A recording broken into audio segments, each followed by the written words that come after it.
Ipinangkutos ni PNP Chief Police General Romel Francisco Marbil na gawin ng libre ang drug test, psychological at psychiatric examination sa mga pulis at sundalo na kukuha ng license to own and possess firearms.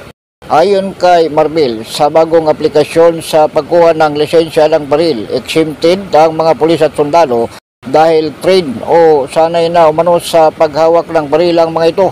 Paliwanag niya, sapat na ang drug test at psychological examination ng mga membro ng PNP at Armed Forces sa serbisyo bilang requirement para sa license to own and possess firearms. Sa bisa ng memorandum, pwede ng government-issued identification card ang ipresenta ng mga pulis at sundalo para sa processing ng firearms license.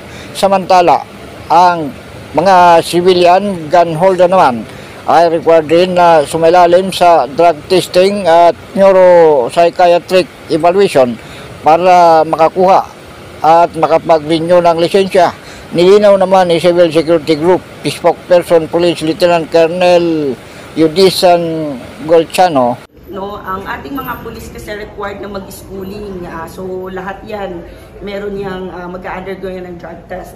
And at the same time, meron kasi tayo ding yearly na mga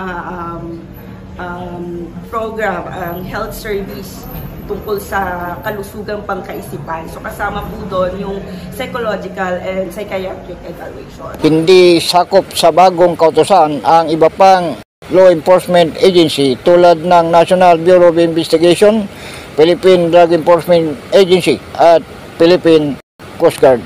Ako si Edwin Moreno para sa DCRG Radio Bandido TV, kasama mo sa pagtatanggol sa demokrasya.